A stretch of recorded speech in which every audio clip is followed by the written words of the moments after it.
मित्रांनो, आजचा टॉपिक आहे आपल्याकडे ह्युमॅनिटी इन क्रायसिस. जेव्हा माणूस अमानुष्य होतो, जेव्हा संवेदनाच्या न्यूरॉन अपयशी ठरतो. माणूस जन्मातच संवेदना, सहकार्य आणि नैतिक विचार करण्यासाठी घडलेला असतो. लहानपणापासून आपण दुसऱ्यांच्या वेदना ओळखायला शिकतो.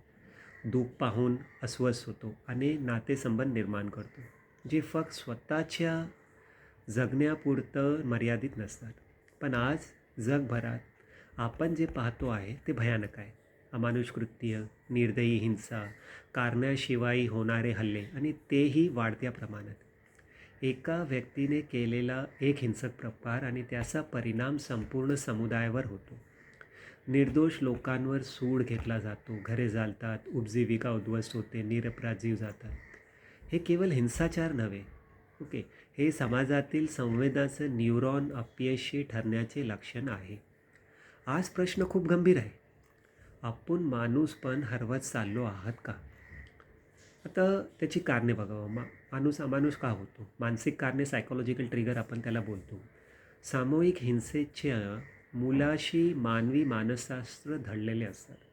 भीती आणि असुरक्षितता, खरी असो किंवा काल्पनिक, धोका वाटू लागला की विवेकबुद्धी बंद होते.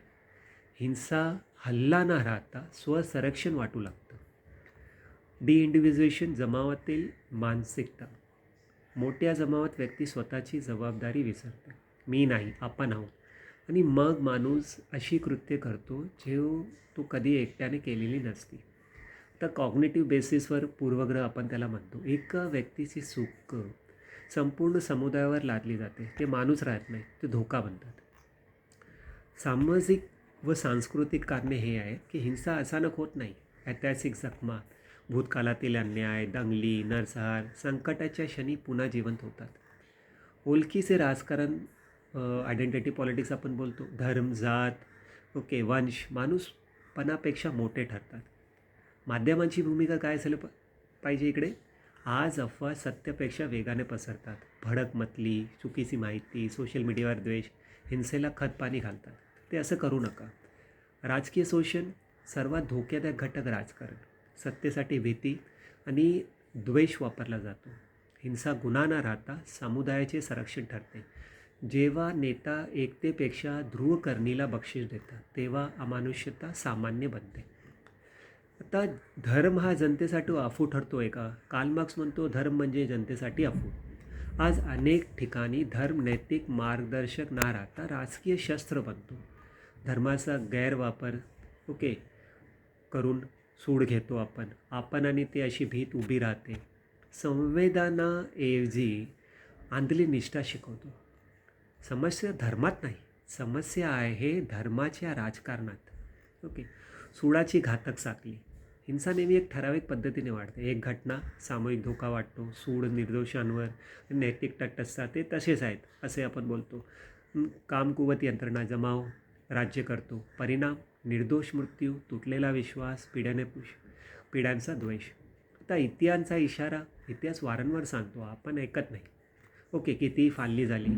1994चा रवांडा नरसंहार, उत्तर आयर्लंडमध्ये धार्मिक हिंसा. धडा स्पष्ट आहे.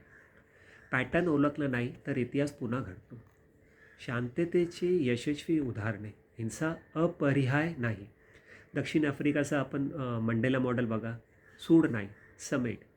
ट्रूथ आणि रिकन्सिलेशन कमिटी बसली आणि गृहयुद्ध टळलं. उत्तर आयर्लंडमध्ये पण तेच. हिंसक गटांनी राजकारणात स्थान द्यायला तर नंतर दीर्घकालीन शांतता. चिलीमध्ये पण म्हणा, दडपशाही नाही, त्यांनी सुधारणा केली, लोकांचा विश्वास परत. आता अपयशाचे धडे पण आपण बघा. सिरिया असेल, म्यानमार असेल, युद्ध झालं. संवाद थांबवला की हिंसा वाढते. विज्ञान काय सांगते? मिरर न्यूरॉन्स आपण ज्याला म्हणतो, आपल्याला दुसऱ्याच्या वेदना जाणवतात, पण जमावात हे न्यूरॉन्स दाबले जातात. मॉरल डिसएंगेजमेंट पण असतो. समोरचा माणूस ना मानल्यावर क्रूरता सोपी होते. सूडाची मानसशास्त्र आता चालली आहे. समूहाला धोका वाटला की विचारशक्ती बंद होते. आकड्यांची मागची माणसे आकडे बोतट करतात, कथा जीवन करतात. आता किती हिंसा मुले, शालेय सोडणारी मुले, पण दुसऱ्या धर्माचा लोकांना वाचवणारा शेजारी आहे. माणूस अजून जिवंत आहे. उपाय काय असेल? सर्वगीण दृष्टिकोन, अगोदर कायदा, जलद आणि निष्पक्ष न्याय. असं नाही की तू माझा धर्माचा आहे म्हणून त्याला का न्याय भेटला पाहिजे आणि दुसऱ्याला नाही. द्वेषाला शून्य सहनशीलता. शिक्षण पाहिजे संवेदनाचा, नैतिकताचा, आंतरधर्मीय संवाद. मानसिक आरोग्य, नेत्यांसाठी संघर्ष निवारण प्रशिक्षण दिलं पाहिजे. माध्यमं जिथे सोशल मीडिया ते फॅक्ट चेक करा, नंतर न्यूज हे करा. सकारात्मक कथा हे करा. राजकारणच्या ते लीडर्स आहेत त्यांना ध्रुवीकरणाला नकार द्यायला पाहिजे. नागरिकांची जबाबदारी समजा, नागरिक पण आपली जबाबदारी समजा. वैयक्तिक जबाबदारी, एक माणूस संपूर्ण समाज नाही. द्वेषाविरोधात आवाज उठवला पाहिजे. विश्वासाचे पूल बांधा. नैतिक प्रश्न हा आहे, स्वतःला विचारा, सूड योग्य आहे का? एका माणसाने केलं आणि तुम्ही दुसऱ्या निष्पाप माणसाला सूड घेता, हे काय बरोबर आहे? सामूहिक शिक्षा न्याय आहे का? स्वसंरक्षण कधी अमानुष्य बनते ते स्वतःला विचारा.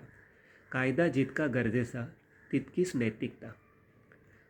जखमा भरून काढण्याचे मार्ग शोधा. ओके, घातक धोरणांना थांबवा. तटस्थ संवाद करा. सुडाशिवाय जबाबदारी हे करा. नागरिकांचा सहभाग करा. माणुसकीची कथा आहे. संयम म्हणजे धैर्य, करुणा म्हणजे श्रद्धा. आव्हान काय? पहिल्याची बातमी शेअर करण्याआधी तपासा. लोकांच्या विचारांना नकार द्या. ओके, शांततेच्या उपक्रमात सहभागी व्हा. संवेदनशील नेतृत्वाला साथ द्या. हिंसा सोपी आहे. संयम हेच खरे धैर्य आहे. करुणा हेच खरे धर्म आहे. आणि दुसऱ्याला माणूस मानणे हेच खरे माणूसपण.